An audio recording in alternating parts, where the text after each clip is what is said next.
अस्सलामु अलैकुम वरहमतुल्लाहि वबरकातुह। इन्नल हम्दलिल्लाहि नहमदुहु व नस्तईनुहु व नस्तगफिरुह व नु'मिनु बिहि व नतवक्कलु अलैहि व नऊज़ु बिल्लाहि मिन शुरूरि अनफुसिना व मिन सय्यिआति अमालिना। मन यहदिहिल्लाहु फला मुदिल्ल लहु व मन युद्लिल फला हादिय लहु।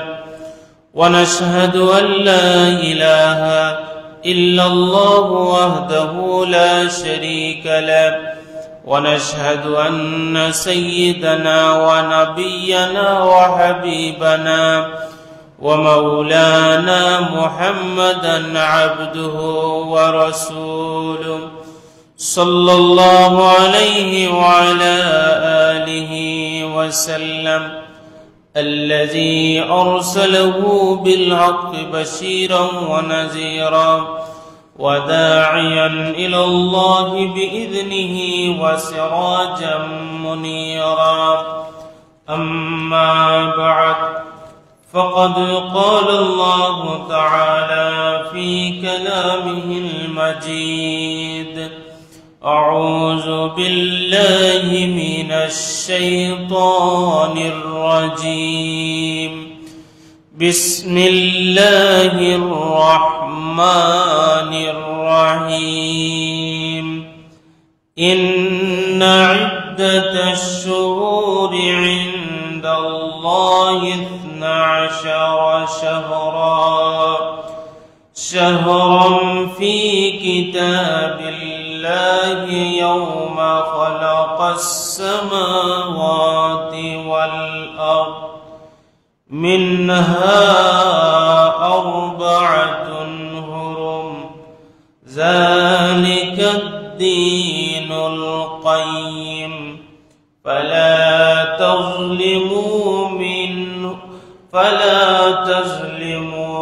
फ़ीहिन्न अन्फुसकुम इन्नल्लाहा व मलाइकतहु युसल्लूना अलन नबी या अय्युहल्लज़ीना आमनू सल्लू अलैहि व सल्लिमू तस्लीमा।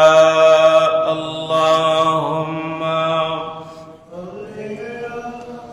सय्यिदिना मौलाना मुहम्मद व अला आलि सय्यिदिना मौलाना वल हबीबुल्लज़ी तुरजा शफ़ाअतुहु लिकुल्लि हौलिन मिनल अहवाल मुक़तहिमी। अल्लाहुम्मा सय्यिदिना मौलाना मुहम्मद व अला आलि सय्यिदिना मौलाना। ला इलाहा इल्लल्लाह ला इलाहा इल्लल्लाह ला इलाहा इल्लल्लाह ला इलाहा। सुब्हानल्लाह वल्हम्दुलिल्लाह ला इलाहा इल्लल्लाह। सुब्हानल्लाह वल्हम्दुलिल्लाह ला इलाहा इल्लल्लाह ला इलाहा इल्लल्लाह। हस्बी रब्बी जल्लल्लाह मा फी क़ल्बी गैरुल्लाह। हस्बी रब्बी जल्लल्लाह मा फी क़ल्बी गैरुल्लाह। নূর মুহাম্মদ সাল্লাল্লাহু লা ইলাহা ইল্লাল্লাহ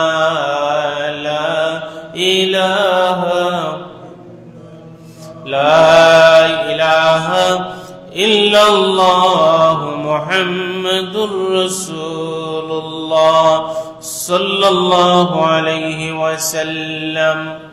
সম্মানিত মুসল্লিয়ান, রব্বুল আলামিনের দরবারে আমরা প্রাণ খুলে শুকরিয়া আদায় করছি যে রব্বুল ইজ্জত আমাকে আপনাকে আজকে সাইয়্যিদুল আইয়াম জুমাবার দিন, বিশেষ করে মুহররম মাসের প্রথম শুক্রবার হিজরি 1447 আজকের এই প্রথম দিনে রব্বুল আলামিন আমাকে আপনাকে হায়াতে জিন্দেগিতে বাকি রেখেছেন। আমাদেরকে মসজিদে আসার তৌফিক দান করেছেন, বসার তৌফিক দান করেছেন, কিছু কথা বলার, কিছু কথা শোনার তৌফিক দান করেছেন। আমরা সকলে অন্তরের অন্তঃস্থল থেকে শ্রদ্ধা ভক্তির সাথে কালিমাতুশ শুকুর উচ্চারণ করে বলছি আলহামদুলিল্লাহ। আমাদের পক্ষ থেকে লক্ষ কোটি দুরুদ এবং সালামের হাদিয়া প্রেরণ করছি রাহমাতুল লিল আলামিন, শাফিউল মুজনাবিন, সাইয়্যিদুস সাকালাইন, নবিয়ুল হারামাইন, ইমামুল কিবলাতাইন, জাদ্দুল হাসান ওয়াল হুসাইন, মাওলানা হাবিবিনা সাইয়্যিদিনা মুহাম্মাদুর রাসূলুল্লাহ সাল্লাল্লাহু আলাইহি ওয়াসাল্লামের পবিত্র জান্নাতি কদম মুবারকে। সম্মানিত মুসল্লিয়ান, আজকের এই দিনটা মুসলমানদের জন্য অত্যন্ত গুরুত্বপূর্ণ একটা দিন, অত্যন্ত তাৎপর্যপূর্ণ একটা দিন। আজকের এই দিনের মাধ্যমে আমাদের মুসলমানদের নতুন একটা বৎসরের যাত্রা শুরু হলো 1447 হিজরি। ইসলামী ক্যালেন্ডারে এর গুরুত্ব অপরিসীম, গুরুত্ব অনেক বেশি। শুধুমাত্র যে এই সাল গণনা করার মধ্যে যে এটা সীমাবদ্ধ, বিষয়টা এমন নয়, বরং মুসলমানদের ইতিহাস, মুসলমানদের ঐতিহ্য, মুসলমানদের আত্মপরিচয়ের একটা প্রতীক হচ্ছে আরবি সাল, যেটাকে আমরা হিজরি সাল বলি। তো হিজরি সালের সূচনা হয়েছিল মূলত আল্লাহর হাবিব সাল্লাল্লাহু আলাইহি ওয়াসাল্লাম মক্কা থেকে মদিনায় যেই বৎসর হিজরত করেছিলেন, ওই বৎসরটাকে মৌলিক বৎসর ধরে এই সালের নাম হয়ে গিয়েছে হিজরি সাল। হিজরত থেকে হিজরি, অর্থাৎ আরবি সাল যেটা আমরা, সেটা হচ্ছে হিজরি সাল। হিজরত অর্থ হচ্ছে দেশ ত্যাগ করা, বর্জন করা। পরিভাষায়, ইসলামী শরীয়তের পরিভাষায় হচ্ছে আল্লাহ এবং তার রাসূলকে সন্তুষ্ট করার জন্য রব্বুল আলামিনের নির্দেশ প্রাপ্ত হয়ে এক দেশ ত্যাগ করে অন্য দেশে চলে যাওয়া, সেটাকে হিজরত বলা হয়। আর সামগ্রিকভাবে হিজরত বলতে শুধুমাত্র আল্লাহর হাবিব সাল্লাল্লাহু আলাইহি ওয়াসাল্লামের মক্কা থেকে মদিনায় হিজরতটাকে বোঝানো হয়। কিন্তু সব নবী রাসূলদের হিজরত হয়েছিল, বিভিন্ন দেশে তারা হিজরত করেছিলেন, বিভিন্ন কারণে, বিভিন্ন প্রেক্ষাপটে। তো গুরুত্ব হিসাবে হিজরি সন প্রত্যেক জাতির জন্য গুরুত্বপূর্ণ। প্রত্যেক জাতির একটা নিজস্ব ক্যালেন্ডার আছে, এই ক্যালেন্ডার অনুযায়ী তাদের সবকিছু গণনা করে থাকে। এই হিসাবে আমাদের মুসলিম জাতির একটা নিজস্ব সংস্কৃতি, আমাদের একটা নিজস্ব সংস্কৃতি, এটা হচ্ছে আমাদের গৌরবের প্রতীক, এটা হচ্ছে আমাদের আত্মপরিচয়ের একটা প্রতীক। জাহেলি যুগে যারা ছিল, তারা যখন সাল গণনা করত, তখন তাদের পূর্বে যে বড় বড় ঘটনাগুলো সংগঠিত হতো, ওই ঘটনাগুলিকে আবর্তন করে তাদের ইতিহাস পরিচালিত হতো। তারা বলতো যে ওই বৎসরের একটা ঘটনাকে কেন্দ্র করে বলতো যে ওই ঘটনার পরে এত বৎসর, এইরকম তারা সাল গণনা করত।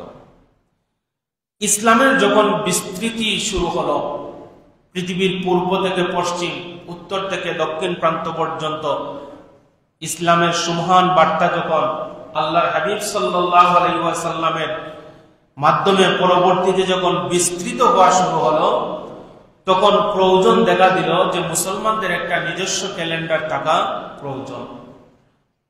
উমর রাদিয়াল্লাহু তাআলা আনহু তিনি বিভিন্ন কারণের প্রেক্ষিতে ইসলামী ক্যালেন্ডার তিনি প্রস্তুত করেছিলেন, তৈরি করেছিলেন। সাইয়্যিদুনা হযরত আবু মুসা আশআরী রাদিয়াল্লাহু তাআলা আনহু উমর রাদিয়াল্লাহু তাআলা আনহুর নিকট একবার চিঠি তিনি প্রেরণ করলেন। এই চিঠির মধ্যে তিনি বললেন, উমর রাদিয়াল্লাহু তাআলা আনহুকে বললেন যে আপনার কাছ থেকে যে সমস্ত চিঠি আমাদের কাছে আসে, লাইসা লাহা তারিখ, এর মধ্যে কোনো তারিখ লেখা থাকে না, সুতরাং আপনি তারিখের ব্যবস্থা করুন যাতে আমাদের জন্য হিসাব রাখা, গণনা করা ওইগুলো আমাদের জন্য সহজ হয়। এই চিঠি যখন উমর রাদিয়াল্লাহু তাআলা আনহু পেলেন, পাওয়ার পর সাহাবায়ে কেরামদেরকে নিয়ে, মুসলমান নেতৃস্থানীয় ব্যক্তিবর্গকে নিয়ে তিনি একটা পরামর্শ করলেন, সবার পরামর্শ চাইলেন যে এটা আমরা কিভাবে সূচনা করতে পারি, মুসলমানদের একটা নিজস্ব ক্যালেন্ডার আমরা কিভাবে শুরু করতে পারি। তখন বিভিন্ন মত আসলো। কেউ বললেন রাসূল সাল্লাল্লাহু আলাইহি ওয়াসাল্লামের উপর যেই সালে ওহী নাজিল হয়েছিল ওই সালটাকে ধরে আমরা ইসলামী ক্যালেন্ডার তৈরি করি। কেউ বললেন না, আমরা হিজরতকে প্রাধান্য দিয়ে, যেহেতু নবী করিম সাল্লাল্লাহু আলাইহি ওয়াসাল্লামের একটা গুরুত্বপূর্ণ ধাপ গিয়েছিল মদিনায়, আমরা ওই সালটাকে ধরে আমরা ইসলামী ক্যালেন্ডার প্রস্তুত করি। কেউ প্রস্তাব দিলেন না, আমরা রোমানদের তারিখ, বাইজেন্টাইন যারা, তাদের তারিখ অনুযায়ী আমরা সাল গণনা করি। কেউ বললেন না, আমরা ফার্সিদের অনুসরণ করে তাদের মতো একটা ক্যালেন্ডার, তাদের গণনা অনুযায়ী আমরা ক্যালেন্ডার প্রস্তুত করি। সর্বোপরি সব মতামতকে পর্যালোচনা করে সাইয়্যিদুনা হযরত উমর রাদিয়াল্লাহু তাআলা আনহু সহ অন্যান্য সাহাবায়ে কেরামরা পর্যালোচনা করে দেখলেন যে আল্লাহর হাবিব সাল্লাল্লাহু আলাইহি ওয়াসাল্লাম মক্কা থেকে মদিনায় যেই দিন হিজরত করেছেন ওই সময়টাকে ধরে ক্যালেন্ডার যদি প্রস্তুত করা যায় তাহলে সেটি হবে সবচেয়ে বেশি গ্রহণযোগ্য, সবচেয়ে বেশি যথোপযুক্ত। কারণ আল্লাহর হাবিব সাল্লাল্লাহু আলাইহি ওয়াসাল্লাম মদিনায় যাওয়ার পর সবচেয়ে গুরুত্বপূর্ণ ঘটনাগুলো ঘটেছিল। এই 10টা বছর ছিলেন, এই 10টা বছর আমাদের মুসলমানদের জন্য খুবই গুরুত্বপূর্ণ। নবীজির প্রত্যেকটা মুহূর্ত আমাদের জন্য গুরুত্বপূর্ণ, কিন্তু ওই সময়টা আরো বেশি আমাদের নিকট গুরুত্বপূর্ণ। এটা মনে করব না যে নবী করিম সাল্লাল্লাহু আলাইহি ওয়াসাল্লামের আগের জীবন আমাদের জন্য গুরুত্বপূর্ণ নয়, বিষয়টা এমন নয়। তো এরপর থেকে সাহাবায়ে কেরামরা তারা ঐকমত্য পোষণ করলেন যে এটা আমাদের জন্য সবচেয়ে যথোপযুক্ত। তখন আল্লাহর হাবিব সাল্লাল্লাহু আলাইহি ওয়াসাল্লাম 622 হিজরিতে তিনি 622 খ্রিস্টাব্দে তিনি হিজরত করলেন। আর ওই সালটাকে প্রথম হিজরি, দ্বিতীয় হিজরি, তৃতীয় হিজরি ধরে ধরে ধরে ধরে হিসাব করতে করতে আজকে আমরা এসে পৌঁছেছি 1447 হিজরিতে। তাহলে আমাদের জন্য সহজ হিসাব হচ্ছে এটা যে আল্লাহর হাবিব সাল্লাল্লাহু আলাইহি ওয়াসাল্লাম মক্কা থেকে মদিনায় হিজরতের সময় হয়েছে 1447 বছর। এত দীর্ঘকাল পরে আমরা এই জামানায় রব্বুল আলামিন আমাদেরকে কবুল করেছেন, আল্লাহর নিকট কৃতজ্ঞতা প্রকাশ ছাড়া আর কোনো রাস্তা নাই আমাদের। সম্মানিত সুধী, এবার আসেন এই মুহররম মাসকে গণনা করা, শুরুতে মুহররম মাস দিয়ে গণনা করার কারণটা কি? সাইয়্যিদুনা উমর রাদিয়াল্লাহু তাআলা আনহু, উসমান রাদিয়াল্লাহু তাআলা আনহু, আলী রাদিয়াল্লাহু তাআলা আনহু, তারা তিনজন বিশিষ্ট সাহাবায়ে কেরাম, বিশিষ্ট আল্লাহর হাবিব সাল্লাল্লাহু আলাইহি ওয়াসাল্লামের সাহাবায়ে কেরাম, এই তিনজন তারা ঐকমত্য পোষণ করলেন যে আমরা মুহররম থেকে আরবি সালটা আমরা গণনা শুরু করব। কারণ এই মুহররম মাস হচ্ছে হারাম মাস। হারাম কি? ওই সময় যুদ্ধ বিগ্রহ সবকিছু বন্ধ থাকে। 2 নম্বর কারণ হচ্ছে এর আগের মাস হচ্ছে জিলহজ মাস। এর আগের যে মাস হজের মৌসুম, হজের মৌসুমের পরপরই আমরা এই মাসটা গণনা শুরু করব। আর আল্লাহর হাবিব সাল্লাল্লাহু আলাইহি ওয়াসাল্লামের নিকট বায়াত গ্রহণ করার পরের যে প্রথম যে মাস উদিত হয়েছিল, প্রথম মাসের চন্দ্র উদিত হয়েছিল, ওই মাসটা ছিল মুহররম মাস। ওই কারণগুলা পর্যালোচনা করে সাহাবায়ে কেরামরা তারা সিদ্ধান্ত নিলেন যে আমরা মুহররম মাসকে হিজরি প্রথম মাস হিসাবে আমরা গণনা শুরু করব। এবার দেখেন সাহাবায়ে কেরাম যারা ছিলেন তারা এই যে খ্রিস্টাব্দ যেটা 2025 খ্রিস্টাব্দ যে এখানে এসেছে আমরা আমাদের পর্যন্ত, এই সালগুলা সাহাবায়ে কেরামরা জানতেন, কিন্তু সাহাবায়ে কেরামরা এটা কোনোদিন ব্যবহার করেন নাই। এটা ইতিহাসে পাওয়া যায় না। সম্মানিত শুনি। এবার আসেন রব্বুল আলামিন আমাদেরকে কি নির্দেশনা দিয়েছেন। আমি যে আয়াতে কারিমা তিলাওয়াত করেছি, রব্বুল আলামিন বলছেন, ইন্না ইদ্দাতাশ শুহুরি ইনদাল্লাহি 12 শাহরান। মাস গণনার দিক থেকে রব্বুল আলামিনের নিকট মাসের সংখ্যা হচ্ছে 12টা। তার মানে 12টা মাসের প্রচলন, এই 12টা মাস যিনি শুরু করেছিলেন তিনি হচ্ছেন আমার আল্লাহ রব্বুল আলামিন। সুবহানাল্লাহ। তারপর রব্বুল আলামিন বলছেন, মিনহা আরবাতুন হুরুম। আমি যে এই 12টা মাস তোমাদের জন্য তৈরি করেছি, এই 12টা মাসের মধ্যে 4টা মাস বড় সম্মানিত মাস, বড় ফজিলতের মাস। এর মধ্যে হাদিসের মধ্যে এই আয়াতের ব্যাখ্যায় হাদিসের মধ্যে আসছে, আল্লাহর হাবিব সাল্লাল্লাহু আলাইহি ওয়াসাল্লাম ইরশাদ করছেন, আস-সানাতু 12 শাহরান মিনহা আরবাতুন হুরুম। বৎসর অতিবাহিত হয় 12টা মাসে, এর মধ্যে 4টা মাস সম্মানিত মাস। সালাসুন মুতাওয়ালিয়া, এর মধ্যে 3টা মাস হচ্ছে ধারাবাহিক মাস। এই ধারাবাহিক 3টা মাস হচ্ছে মুহররম, এই ধারাবাহিক 3টা মাস হচ্ছে যুলকায়দা, যুলহজ্জা এবং মুহররম। আর আরেকটা মাস হচ্ছে রজব। এই 4টা মাস, জিলকদ যেটাকে আমরা বলি, জিলহজ, মুহররম, রজব, এই 12টা মাসের মধ্যে 4টা মাস বড় সম্মানিত মাস। সাহাবায়ে কেরামরা তারা গভীরভাবে পর্যালোচনা করে দেখলেন, মুহররম মাসে রব্বুল আলামিন সবচেয়ে গুরুত্বপূর্ণ ঘটনাগুলি সংঘটিত করেছেন। এই পর্যালোচনা করে মুহররম মাসকে মুসলমানদের প্রথম মাস হিসাবে প্রস্তুত করলেন। সুবহানাল্লাহ। তাহলে আল্লাহ রাব্বুল আলামিনের একটা দিক নির্দেশনা এবং আল্লাহ হাবিব সাল্লাল্লাহু আলাইহি ওয়াসাল্লামের সাহাবায়ে কেরামদের এই গভীর পর্যালোচনা ফলশ্রুতিতে আমরা যেই মাস দিয়ে আমাদের সবকিছু আবর্তন করব সেটা হচ্ছে মুহররম মাস। এই মুহররম মাস আমাদের সামনে চলে এসেছে, আলহামদুলিল্লাহ। সম্মানিত মুসল্লিয়ানে কেরাম, এবার আসেন এই যে আরবি হিজরি সন, এই হিজরি সনটা এত বেশি গুরুত্বপূর্ণ, এইগুলা মানুষের ইবাদতের সাথে সম্পৃক্ত। আরবি হিজরি সাল যেটা, এটা মানুষের কিসের সাথে সম্পৃক্ত? ইবাদতের সাথে সম্পৃক্ত। আসুন আমি পয়েন্ট ভিত্তিক কিভাবে ইবাদতের সাথে সম্পৃক্ত ওই বিষয়গুলো আপনাদের সামনে তুলে ধরি। প্রথমত, মুহররম মাসের যে রোজা, এই রোজা আরবি সালের সাথে সম্পৃক্ত। আপনি চাইলে খ্রিস্টাব্দের সাথে মিল রেখে মুহররমকে গণনা করতে পারবেন না। যেমন হাদিসের মধ্যে এসেছে, আবু হুরায়রা রাদিয়াল্লাহু তাআলা আনহু বলেন, আফদালুস সিয়াম বা'দা রমাদান শাহরুল্লাহিল মুহররম।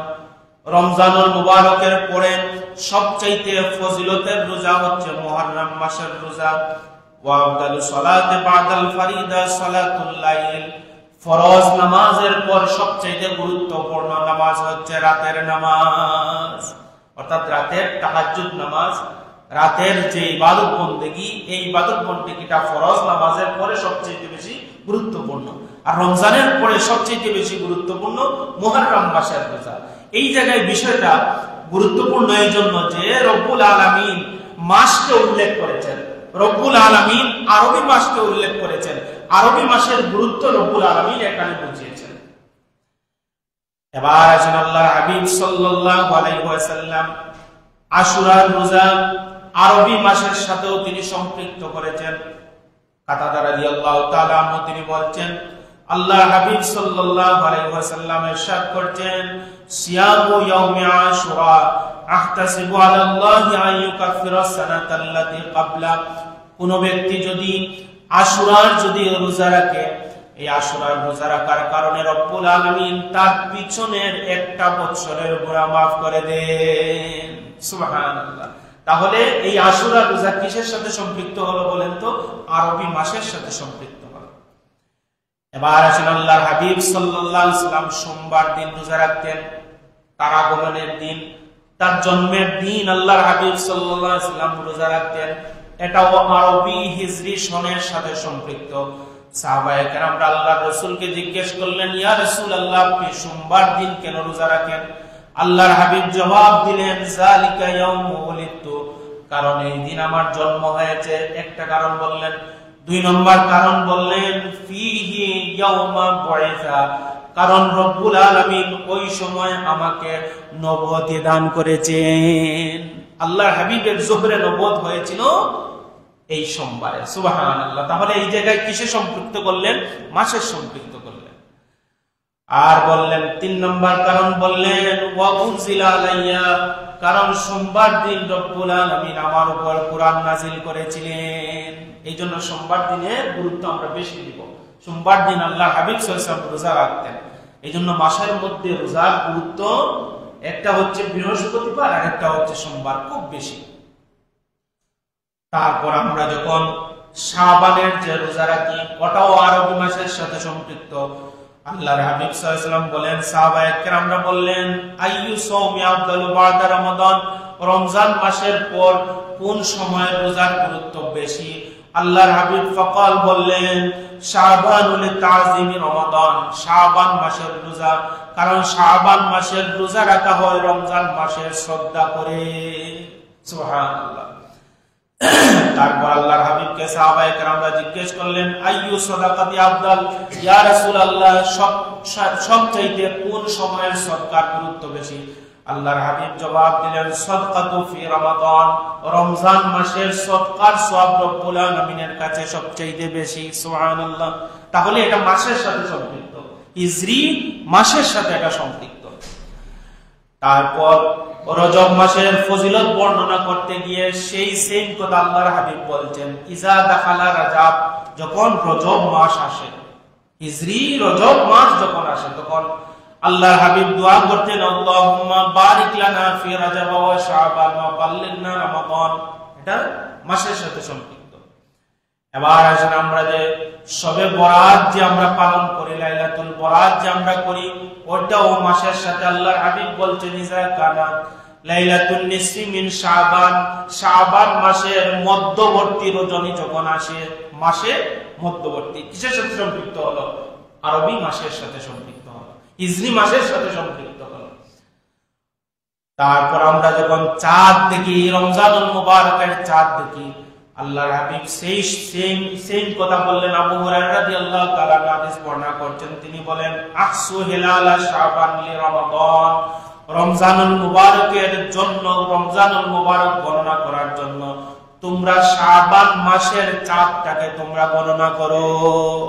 সুবহানাল্লাহ। তাহলে মাসের গুরুত্ব আছে না নাই? অর্থাৎ আমাদের ইবাদতটা আরবি মাস কেন্দ্রিক, আরবি সাল কেন্দ্রিক আমাদের ইবাদত বন্দেগী, কিন্তু আমরা এটা একেবারে বেমালুম ভুলে গিয়েছি। আমাদের এই গুরুত্বটা আমাদের মধ্যে নাই। আল্লাহর হাবিবের একটা হাদিস আসছে যে শেষ জামানায় কিয়ামত যখন নিকটবর্তী হয়ে যাবে, তখন মানুষ আরবি সাল ভুলে যাবে, আরবি সাল মানুষ ভুলে যাবে। এখন আমি আপনি একটু চিন্তা করেন, আল্লাহর হাবিব সাল্লাল্লাহু আলাইহি ওয়াসাল্লামের এই হাদিসটা কতটুকু আমাদের সাথে মিলে গেল। তার মানে বোঝা যায় যে কিয়ামতটা খুব সন্নিকটে। তারপর কোরআন যখন নাজিল হবে, কোরআন নাজিলের কথায় রব্বুল আলামিন ঠিক সেই কথা বললেন, শাহরু রমাদান আল্লাযী উনজিলা ফীহিল কুরআন, আমি রমজানুল মুবারকে আমি কোরআন নাজিল করেছি। তাহলে কোরআন নাজিলটা কিসের সাথে সম্পৃক্ত? মাসের সাথে, আরবি মাসের সাথে সম্পৃক্ত।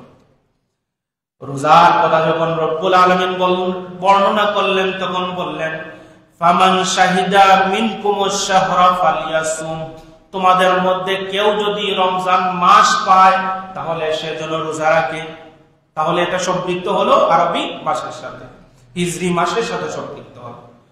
শাওয়াল মাসের কথা যখন রব্বুল আলামিন তার হাবিব সাল্লাল্লাহু আলাইহি ওয়াসাল্লাম বললেন, তিনি বললেন, মান সামা রমাদান সুম্মা আতবাহু সিত্তাম মিন শাওয়াল, যে ব্যক্তি রমজানুল মুবারকের রোজা রাখলো, এরপরে শাওয়াল মাসে আরো 6টা রোজা রাখলো, রব্বুল আলামিন পুরো 1 বছর রোজা রাখার সওয়াব তাকে দান করে দিবেন। সুবহানাল্লাহ। তাহলে এটা হচ্ছে শাওয়াল মাসের সাথে এই ইবাদতটা রব্বুল আলামিন সম্পৃক্ত করে দিয়েছেন।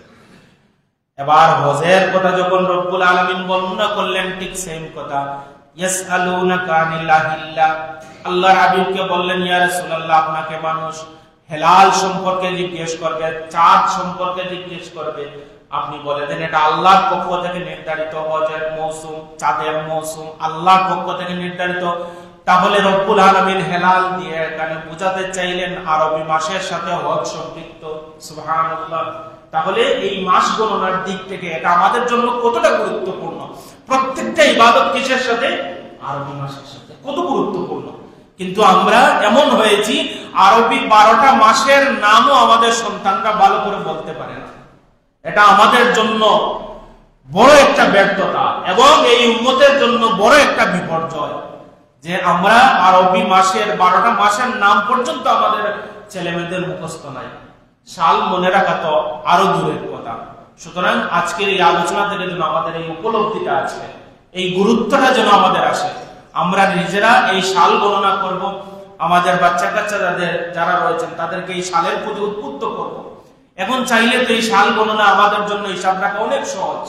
অনেক আধুনিক অ্যাপস গুলো আছে যেগুলো আপনি যদি মোবাইলে ইনস্টল করে রাখেন, ওইগুলাতে আরবি সাল, বাংলা সাল, ইংলিশ সাল যেটা, খ্রিস্টাব্দ যেটা, সেটা একসাথে পাওয়া যায়। এইগুলা অভ্যস্ত আমরা হব, যেহেতু আমরা ভালো কাজে এই মিডিয়াগুলো আমরা বের করবো, পারবো তো ইনশাআল্লাহ। তাহলে এই রাসূলুল্লাহর হাদিসের উপর আমাদের আমল হয়ে যাবে। আমরা যখন 27 তারিখ বের করবো, এখানে আমরা আরবি সালটাও আমরা পেয়ে যাবো। দিনটাও বলে রাখা আমাদের জন্য সহজ। তাহলে আমরা এগুলা ভালো কাজে লাগানোর চেষ্টা করব। তারপর জিলহজ মাসের রোজার ক্ষেত্রে আল্লাহর হাবিব সাল্লাল্লাহু আলাইহি ওয়াসাল্লাম সেম কথা বললেন। আল্লাহর হাবিব বললেন, তোমাদের মধ্যে যারা কুরবানি করার ইচ্ছা বা কুরবানি করবে বা জিলহজ মাস পাবে, তারা যেন জিলহজ মাসের চাঁদ উদিত হওয়ার পর থেকে তাদের নখ, গোঁফ, চুল ওইগুলা যেন আর না কাটে। সুবহানাল্লাহ। তাহলে এটা কিসের সাথে সম্পৃক্ত হলো বলেন তো? মাসের সাথে সম্পৃক্ত হলো।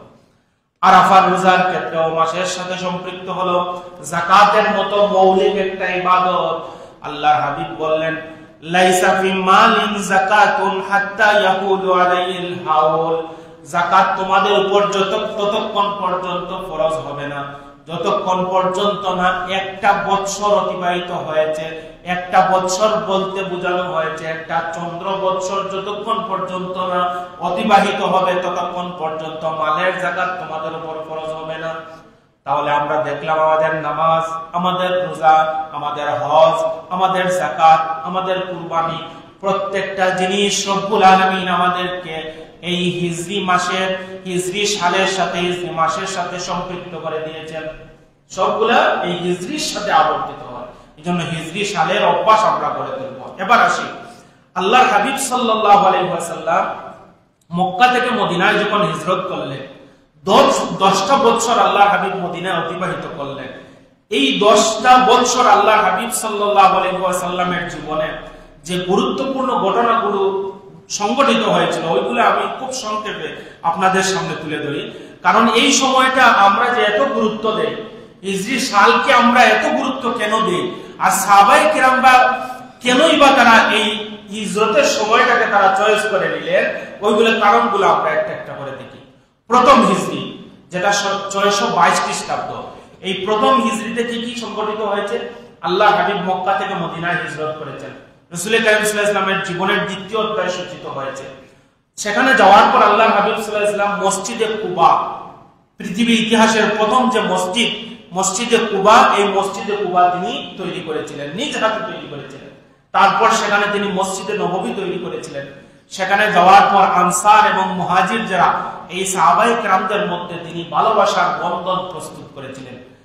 সর্বোপরি সবচেয়ে গুরুত্বপূর্ণ ঘটনা ঘটেছিল মদিনায় যাওয়ার পর। মদিনার এই যে রাষ্ট্রপ্রধান আল্লাহর হাবিব সাল্লাল্লাহু আলাইহি ওয়াসাল্লাম হলেন, হওয়ার পর তার নিকট সবচেয়ে বেশি গুরুত্ব পেয়েছিল মদিনার জন্য একটা সনদ প্রণয়ন করা। তিনি সর্বপ্রথম এই প্রথম হিজরিতে মদিনার সনদ তিনি প্রণয়ন করলেন। এই মদিনার কনস্টিটিউশন যেটা, এটা হচ্ছে পৃথিবীর ইতিহাসের প্রথম লিখিত সংবিধান। যদিও আজকাল বিভিন্ন ঐতিহাসিকরা তারা বলছে যে ম্যাগনা কার্টা সনদটা হচ্ছে পৃথিবীর প্রথম লিখিত সংবিধান, কিন্তু এটা ঐতিহাসিকভাবে প্রমাণিত, ঐতিহাসিকভাবে প্রমাণিত দৃঢ় সত্য কথা হচ্ছে আল্লাহ হাবিব সাল্লাল্লাহু আলাইহি ওয়াসাল্লামের আগে আর কেউ এই পৃথিবীতে লিখিতভাবে এত শক্ত, এত মজবুত, এত মানানসই, এত টেকসই কোন সনদ কেউ প্রণয়ন করতে পারে না। এজন্য কোন পৃথিবী যদি শান্ত থাকতে চায়, কোন পৃথিবী যদি যুদ্ধ থেকে বাঁচতে চায়, কোন পৃথিবী যদি উন্নতর শীর্ষে আরোহণ করতে চায় কোন দেশ, তাহলে তাকে অনুসরণ করতে হবে মদিনার সনদ। মদিনার সনদের মাধ্যমে কি হয়, একেবারে দিন মজুর থেকে শুরু করে রাষ্ট্রের প্রধান পর্যন্ত প্রত্যেক মানুষের মৌলিক অধিকারগুলো সংরক্ষিত হয়। যেই সনদের মাধ্যমে পৃথিবীর ইতিহাসে আজও যেটা জাগ্রত, সেটা হচ্ছে আল্লাহ হাবিব সাল্লাল্লাহু আলাইহি ওয়াসাল্লামের মদিনার সনদ। এর বাইরে গিয়ে কোন সনদ, কোন তন্ত্র, কোন মন্ত্র দিয়ে কোন দেশকে শান্ত করার কোন সুযোগ নেই। সম্মানিত সুধী, এবার আসেন দ্বিতীয় হিজরি। দ্বিতীয় হিজরিতে ইসলামের ইতিহাসে সবচেয়ে বড় গুরুত্বপূর্ণ যুদ্ধ বদরের যুদ্ধ সংঘটিত হয়েছিল। মাত্র 313 জন সাহাবায়ে কেরাম, যাদের অস্ত্র নাই, যাদের কোনো যুদ্ধ প্রস্তুতি নাই, শুধু ইমানের বলে বলিয়ান হয়ে 1000 অস্ত্র শস্ত্রে সজ্জিত বাহিনীর সাথে মোকাবেলা করে ইসলামী পতাকা উড্ডীন করেছিলেন দ্বিতীয় হিজরিতে। সুবহানাল্লাহ। সম্মানিত মুসল্লিয়ানে কেরাম, যাকাত এবং রোজার যে বিধান রব্বুল আলামিন ফরজ করেছিলেন দ্বিতীয় হিজরিতে, বিশেষ করে আমাদের যে কিবলা, এই কিবলাটা ছিল বাইতুল মুকাদ্দাসের দিকে। আল্লাহর হাবিব সাল্লাল্লাহু আলাইহি ওয়াসাল্লাম মনের বড় আকুতি, রব্বুল আলামিন যদি এই কিবলাটা ফিরিয়ে আমাকে কাবার দিকে করে দিতেন। রব্বুল আলামিন কোরআনের আয়াত নাযিল করলেন, قد نرى تقلب وجهك في السماء فلنولينك قبلة ترضاها। ইয়া রাসূলুল্লাহ, আপনার মন যেদিকে চায়, যেদিকে আপনি সন্তুষ্ট, আপনি চাচ্ছেন তারদা, আপনার সন্তুষ্টি যেদিকে, সেই দিকে ফিরিয়ে আপনি নামাজ আদায় করুন। 4 রাকাত নামাজে ছিলেন, 2 রাকাত নামাজ পড়লেন বাইতুল মুকাদ্দাসের দিকে, আয়াত নাযিল হলো, আরো 2 রাকাত পড়লেন কাবা শরীফের দিকে। সুবহানাল্লাহ। এইজন্য এটা হচ্ছে মসজিদে জুল কিবলা। তাই যারা হজে যান এই জায়গায় নামাজ পড়েন, 2 কিবলার মসজিদ, একদিকে বাইতুল মুকাদ্দাস আর একদিকে কাবা শরীফ, এই 2 দিকে দাঁড়িয়ে এক জায়গায় নামাজ পড়েছিলেন। এই জন্য এর নাম হচ্ছে মসজিদে জুল কিবলা। এই যে ঘটনা সংঘটিত হয়েছিল সেটা হচ্ছে দ্বিতীয় হিজরিতে। তারপর তৃতীয় হিজরিতে মুসলমানদের গুরুত্বপূর্ণ একটা যুদ্ধ, উহুদের যুদ্ধ সংঘটিত হয়েছিল। এই উহুদের যুদ্ধটাকে অনেকে বিকৃত করে, অনেক ঐতিহাসিকরা বিকৃত করে, তারা লিখেছেন যে মুসলমানরা ওই যুদ্ধে পরাজিত হয়েছে। না, ওই যুদ্ধে কাফেররা তারা যুদ্ধ নীতিকে, যুদ্ধের আইন অমান্য করে মুসলমানদের উপর অতর্কিত হামলা করেছিল। মুসলমানরা সাময়িকভাবে বিপর্যয় হয়েছিল, বিপর্যস্ত হয়েছিল, মুসলমানরা পরাজিত হন নাই। এটা যুদ্ধ নীতি ভঙ্গ করে তারা গিরিপথ দিয়ে মুসলমানদের উপর আক্রমণ করেছিল। মুসলমানরা ওই যুদ্ধ থেকে একটা বিরাট শিক্ষা অর্জন করে পরবর্তীতে প্রত্যেকটা যুদ্ধে মুসলমানরা জয়লাভ করেছিল। সুবহানাল্লাহ। এই যুদ্ধটা হয়েছিল তৃতীয় হিজরিতে। তারপর এই যে শাওয়াল মাসে যে এই যুদ্ধটা হয়েছিল, উহুদের যুদ্ধ, আল্লাহর হাবিব সাল্লাল্লাহু আলাইহি ওয়াসাল্লামের মেয়ে উম্মে কুলসুম, ওনাকে আল্লাহর হাবিব সাল্লাল্লাহু আলাইহি ওয়াসাল্লাম তার সাহাবী উসমান রাদিয়াল্লাহু তাআলা আনহুর সাথে বিবাহ দিয়েছিলেন তৃতীয় হিজরিতে। সাইয়্যিদুনা হযরত আলী রাদিয়াল্লাহু তাআলা আনহু এবং হযরত ফাতেমাতুজ জাহরা রাদিয়াল্লাহু তাআলা আনহার বিবাহ বন্ধন সংগঠিত হয়েছিল এই তৃতীয় হিজরিতে। এবার আসেন চতুর্থ হিজরি। চতুর্থ হিজরিতে আল্লাহর হাবিব সাল্লাল্লাহু আলাইহি ওয়াসাল্লামের প্রিয়তম 3 জন সাহাবীকে কাফের মুশরিকরা ধোঁকা দিয়ে তারা শহীদ করেছিল। আল্লাহর হাবিব সাল্লাল্লাহু আলাইহি ওয়াসাল্লামের আরো কয়েকজন সাহাবায়ে কেরামরা শাহাদাত বরণ করেছিলেন।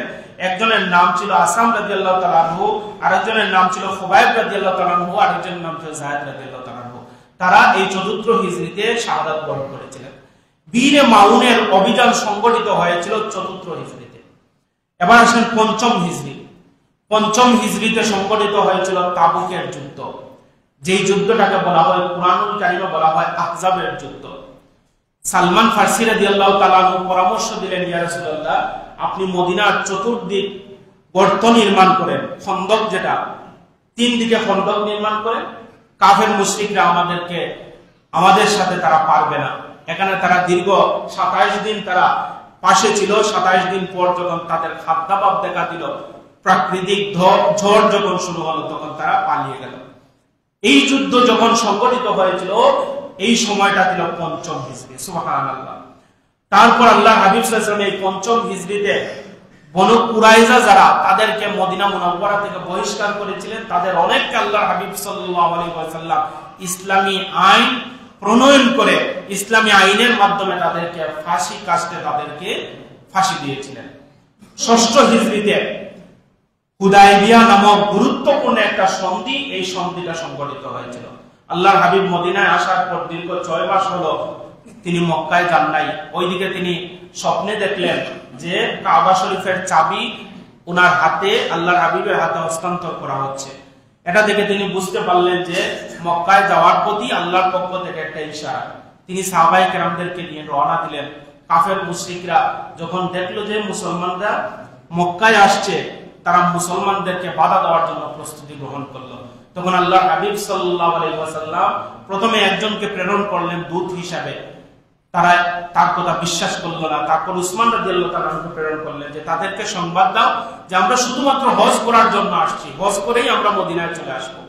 তারা সাহাবায়ে কেরাম, তারা উসমান রাদিয়াল্লাহু তাআলা আনহু যাওয়ার পর উসমান রাদিয়াল্লাহু তাআলা আনহুকে বন্দী করে ফেললো। ওইদিকে একটা গুজব তারা ছড়িয়ে দিল যে উসমানকে শহীদ করা হয়ে গেছে।